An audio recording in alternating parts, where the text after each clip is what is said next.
News live 10 के लिए मैं हूं आपके साथ नबील अख्तर। एसपी ने अपने सख्त रवैये के चलते अपनी कर्तव्यों में लापरवाही के चलते एक पुलिसकर्मी को सस्पेंड कर दिया है। दरअसल संभल के गांव सैदपुर के रहने वाले योगेंद्र सिंह थाना सोहारा में हेड कांस्टेबल के पद पर तैनात हैं। सोहारा के थानाध्यक्ष ने एसपी को लिखित रिपोर्ट दी थी कि योगेंद्र 6 मार्च को 5 दिनों की छुट्टी पर अपने घर गए थे, लेकिन वो वापस अपनी ड्यूटी पर नहीं लौटे और तभी से लगातार गैर हाजिर चल रहे हैं। इस दौरान उन्होंने अपने गांव में रहकर अपनी पत्नी सीमा और भाभी निधि को ग्राम प्रधान का चुनाव लड़वाया और वहां पर दिन रात प्रचार करके मतदाताओं को अपनी वर्दी का रौब दिखाकर अपने पद का दुरुपयोग किया है। उन्होंने वहां लोगों को डराया धमकाया और अपने पक्ष में वोट देने की धमकी दी। इसी के चलते अपने कर्तव्य पालन में लापरवाही, अनुशासनहीनता और पद के दुरुपयोग के चलते एसपी ने योगेंद्र सिंह को सस्पेंड कर दिया है। नजीबाबाद के लक्ष्मीनगर में लड़के वालों और लड़की वालों का आपस में चल रहा विवाद सड़क पर आ गया। बताया जा रहा है कि लक्ष्मीनगर निवासी अनुज की शादी 24 अक्टूबर 2020 को गांव शेरपुर बल्ला लहटौर की रहने वाली अंजू चौहान से हुई थी। शादी के फौरन बाद ही दोनों परिवारों में विवाद रहने लगा, जिसके चलते लड़की पक्ष ने लड़के पक्ष पर दहेज उत्पीड़न का आरोप लगाया, जबकि लड़के वालों का कहना है कि उनके साथ धोखा हुआ है। लड़की की आंख में कमी है और वो अन्य कई बीमारियों से भी पीड़ित है। कल लड़की वाले लड़के वालों के घर पर जा पहुंचे, जिनको देखकर लड़के वालों ने दरवाजा बंद कर लिया, जिसके बाद लड़की वाले घर के सामने ही धरने पर बैठ गए। सूचना पर पहुंची पुलिस ने दोनों पक्षों को समझाया बुझाया। लड़के वालों का आरोप है कि जब उन्होंने दहेज का केस कर दिया है, फिर घर में आने का क्या मतलब है। दूसरी ओर लड़की पक्ष का कहना है कि उन्होंने पुलिस को सिर्फ तहरीर दी है, मुकदमा दर्ज नहीं किया है। वो लड़की को उसके घर पर छोड़ने आए थे, जिसके चलते उनसे मारपीट की गई। पुलिस दोनों पक्षों को थाने ले आई। बिजनौर में कोरोना के चलते फॉकिंग कर रहे कर्मचारियों से कुछ लड़कों ने झगड़ा करते हुए फॉकिंग वाहन के शीशे तोड़ दिए, जिसकी तहरीर पुलिस को दी गई है। पूरा मामला है मोहल्ला चाशरी का। कर्मचारियों का आरोप है कि वो वहां पर फॉकिंग कर रहे थे कि तभी एक युवक ने वाहन के आगे अपनी बाइक खड़ी कर दी। विरोध करने पर दोनों पक्ष भिड़ गए, जिसके चलते युवक ने पत्थर मारकर गाड़ी का शीशा तोड़ दिया। कर्मचारियों ने आरोपी युवक के खिलाफ थाने में तहरीर दे दी है। शासन से नाइट कर्फ्यू रात 8 बजे से लगाए जाने के आदेश के बाद रात 7:30 बजे एसपी बिजनौर पुलिस फोर्स के साथ खुद सड़कों पर उतरे और लोगों से बाजार बंद करने का आह्वान किया। इस बीच बिना मास्क घूम रहे लोगों को एसपी ने मास्क भी बांटे। पुलिस को सड़क पर देख लोगों ने 8 बजे से पहले ही दुकानों के शटर गिराने शुरू कर दिए। एसपी ने लोगों से मास्क लगाने और समय से बाजार बंद करने का आह्वान किया।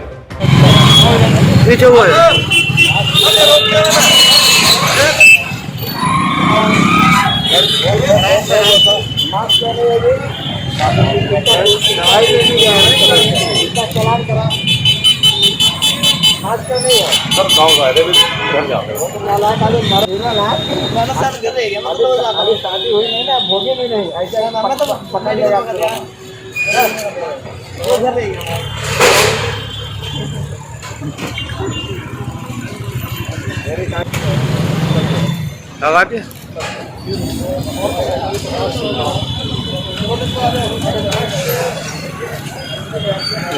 बाजार बंद कराने की क्या मामला है?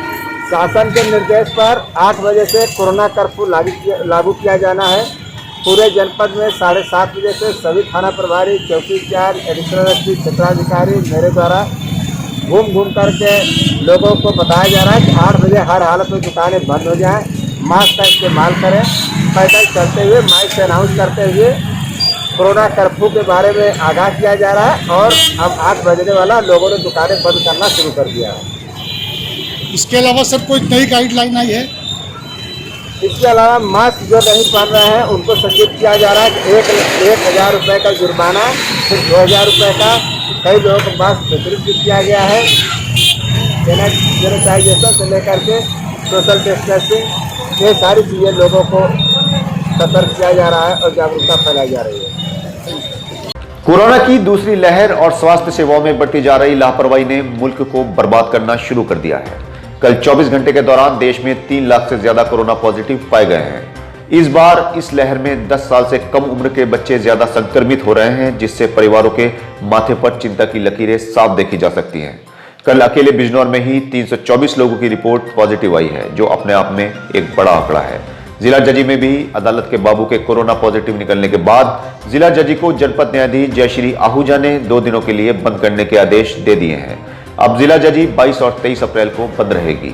इस बार कोरोना के मरीजों के फेफड़ों पर कोरोना ज्यादा असर डाल रहा है। इसकी बड़ी वजह बॉडी में ऑक्सीजन का लेवल कम होना है। आप खुद अंदाजा लगा सकते हैं कि कितनी तेजी के साथ हरे भरे पेड़ों को काटकर कॉलोनियां बनाई जा रही हैं। अगर हम बिजनौर जिले की ही बात करें तो आप अपने आसपास जरा गौर कीजिए कि कुछ वक्त पहले तक कितने हरे भरे बड़े बड़े पेड़ हमें फ्री में ऑक्सीजन दिया करते थे, लेकिन चंद रुपयों के लालच में लोगों ने पेड़ों को काटकर कॉलोनियां काटनी शुरू कर दी हैं। जो चीज ऊपर वाले ने हमें फ्री में दे रखी थी, अब उसका सिलेंडर कमर पर लाद कर हम जिंदगी जीने को मजबूर हैं।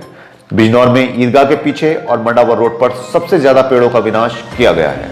इस ओर ध्यान देने की सख्त जरूरत है, वरना वो दिन दूर नहीं जब बिजनौर के लोग भी अपने कांधों पर सिलेंडर लादने को मजबूर हो जाएंगे, क्योंकि अस्पतालों में तो ढंग का इलाज है नहीं। अगर होता तो कानपुर के जिला जज को कोरोना संक्रमित होने के बाद इलाज के लिए भटकना नहीं पड़ता। जी हां, बुधवार को अपना इलाज कराने नारायणा अस्पताल पहुंचे जिला जज को इलाज नहीं मिल पाया। ना तो उन्हें किसी डॉक्टर ने अटेंड किया और ना ही किसी मेडिकल स्टाफ ने। उनके साथ अस्पताल आए सीएमओ भी अस्पताल में डॉक्टरों को तलाशते फिरे, लेकिन वहां पर कोई नहीं मिला, जिसके बाद सीएमओ ने खुद मौके पर पुलिस को बुलाया और अस्पताल के मालिक, डॉक्टर और कर्मचारियों के खिलाफ एफआईआर दर्ज करवाई गई। अब आप अंदाजा लगा सकते हैं कि जब जिला जज का यह हाल है तो आम आदमी के साथ कैसा बर्ताव होता होगा। दूसरी ओर ऑक्सीजन गैस निर्माताओं ने ऑक्सीजन की आपूर्ति में आ रही दिक्कतों के लिए किसान आंदोलन को जिम्मेदार ठहरा दिया है, जिसके बाद भारतीय किसान यूनियन के राष्ट्रीय प्रवक्ता राकेश टिकैत ने कहा कि देश में ऑक्सीजन की कमी को छिपाने के लिए बहाना बनाया जा रहा है। किसान संगठनों ने किसी भी आवश्यक आपूर्ति को नहीं रोका, बल्कि रास्ता तो खुद सरकार ने रोक रखा है, जिसके चलते नीचे सर्विस लाइन को बैरिकेड लगाकर बंद कर दिया गया है। उनका कहना है कि पूरा हाईवे खुला हुआ है। ऑक्सीजन आपूर्ति उनकी वजह से नहीं, बल्कि नीचे का रास्ता बंद किए जाने की वजह से बाधित हो रही है। सेवारा में एक विवाहिता ने अपने ससुराल वालों पर उत्पीड़न का आरोप लगाया है। महिला ग्राम मेवा नवादा की रहने वाली है। उसने पुलिस को दी गई तहरीर में अपने देवर सहित ससुराल पक्ष के कई लोगों पर गंभीर आरोप लगाए हैं। पुलिस ने तहरीर ले ली है और जांच शुरू कर दी है। आप बताओ, बताओ क्या हुआ? आज यहाँ जो थाने में आई हो, किस विषय में आई हो? सुबह एक मंडी में जाते हैं, सब्जी का काम कर रखा है, पैसे लेने के लिए आए थे देवर, ये साथ रहते हैं हमारे। तो ये बोले ना पैसे दो, कॉल करी तो मैंने जैसे क्यूआर खोले वैसे ही देवर लगे बैठे थे। उन्होंने उस पर हमला कर दिया। बाहर सास एकदम भाग के गेट मेन दरवाजे पे, उन्होंने इनके साथ हाथापाई करी, नाली में धक्का मुक्का करी इनके साथ, और फिर दूसरे देवर ने सर फोड़ दिया इनका। और मैं अंदर ही, मुझे दूसरे एक देवर ने मुंह भींच रखा था, मेरे कपड़े बड़े फाड़ दिए, मुझे निकलने ना दिया बाहर को, और मोहल्ले वालों को गाली बक रखी थी, जो घर में कोई नहीं घुस पाया। दरवाजे पे, मेन दरवाजे पे एक देवर खड़ा था, एक ने मुझे अंदर पकड़ रखा था अपने दरवाजे के सामने कमरे के। तो अब जो आप थाने में आई हो सिवारे में? सिवारा थाना चौकी गई थी, चौकी भी वहाँ से गई तो वहाँ से सास ने रास्ते मिल गई, गन्ना उठा के बहुत दूर तक भगी मेरे पीछे, सेंटर लैंड पर से सेंटर से आगे तक। फिर चौकी गई तो वे भी मुझे डांट रहे थे। अच्छा। अने है क्या करना रही हो, जाओ यहाँ से। मैं वहाँ से जैसे थोड़ी दूर चली, चक्कर खा के गिर गई। अच्छा। तो और ने मुझे तो ये पता नहीं किसने उठाया, बेहोश थी मैं, कुछ देर के बाद होश आया मुझे। बिजनौर में चुनाव खत्म हो चुके हैं। अब ये आकलन लगाए जा रहे हैं कि किसने प्रत्याशी का माल खाया पिया और किसको वोट दिया है, और इन्हीं आंकड़ों का हिसाब लगाकर घरों में तोड़फोड़ और मारपीट की खबरें मिलनी शुरू हो गई हैं। कल जो खबर मिली है वो धामपुर के गांव गजरौला की है। यहां पर एक प्रत्याशी पर आरोप है कि उसने उसके पक्ष में वोट न देने पर घरों और वाहनों में तोड़फोड़ की है, जिसके चलते कुछ लोग जख्मी भी हुए हैं। जख्मी लोगों को अस्पताल में भर्ती करवाकर पुलिस को तहरीर दे दी गई है। पुलिस ने दोनों पक्षों के करीब 18 लोगों को नामजद किया है और 3 लोगों की गिरफ्तारी की गई है। आपके गांव में क्या मामला चल रहा है? सर हमारे गांव में चुनाव हुआ था परसों, तो उसकी रंजिश की वजह भूरापुर के कल पड़ोसी गांव है, पंचायत में लगता है हमारी, लाठी डंडों से अपना तलवार लैस होकाए और हमारे गांव वालों को उसको जख्मी भी किया। कितने लोग घायल? हमारे 4 लोग आए जो बिजनौर रहते हैं। क्या क्या नाम है? सुनील कुमार है और ये अमित कुमार है, दीक्षित है, अजय पाल है।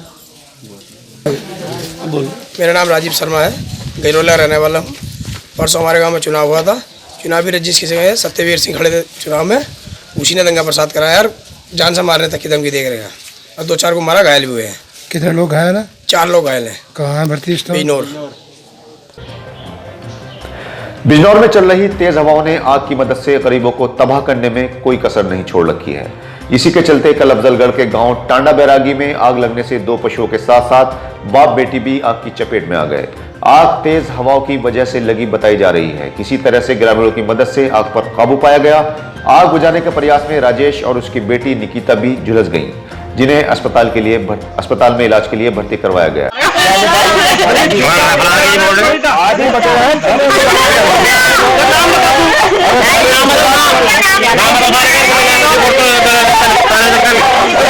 जैसे इस जमीन पर मुकदमा चल गया था, हम ये नहीं कह सकते उसने लगाई क्या किसी और ने लगाई। बेबी जली है लड़की और लड़का भी ना वो नहीं जला। हाँ, रोहित भी जला है। ये पशु को बचाते हैं। ऊपर से छप्पर में आग लग रही थी तो बचा ना पाए और बहुत ज्यादा आग लग रही है। और इस समय कहाँ पर है? अफजलगढ़ अस्पताल में। हाँ, जब आग लगी है, जब ये तो बैठे हुए खाना खा रहे थे, जब चांदना हुआ जब ही आई भचका, ये फिर गाँव वाले आए भचका। आग लगाई जी। किस टाइम का मामला है? 7:30 बजे दिन छिपाई 7 बजे का काम। एसपी डॉक्टर धर्मवीर सिंह ने नगीना में जौहर द्वार के पास स्थापित चित्तौड़गढ़ पुलिस चौकी का फीता काटकर उद्घाटन किया। एसपी ने कहा कि इस चौकी के स्थापित होने से मुख्य चौराहे के लोगों की सुरक्षा व्यवस्था और ज्यादा मजबूत हो जाएगी। उनका कहना था कि ये चौकी आम लोगों की सेवा के लिए समर्पित की गई है। नौजवान शहरों में भी चौकियां बनी हैं, उनको देखते हुए नगीना चौकी को आप क्या कहना चाहेंगे? नगीना थाने में मेन रोड पर डबल फाटक के पास में चित्तौड़गढ़ के नाम से एक नवीन चौकी खोली गई है और आज इसका एसडीएम साहब, क्षेत्राधिकारी, यहाँ के गणमान्य नागरिकों के बीच में इसका लोकार्पण किया गया। इस चौकी के नामकरण से एवं कार्य से यहाँ के लोगों में, पुलिस बल में वीरता, शौर्य का भाव उत्पन्न होगा और उम्मीद है कि यह चौकी यहाँ के लोगों की सेवा करने में, यहाँ की समस्याओं का निराकरण करने में बहुत ही कारगर साबित होगी।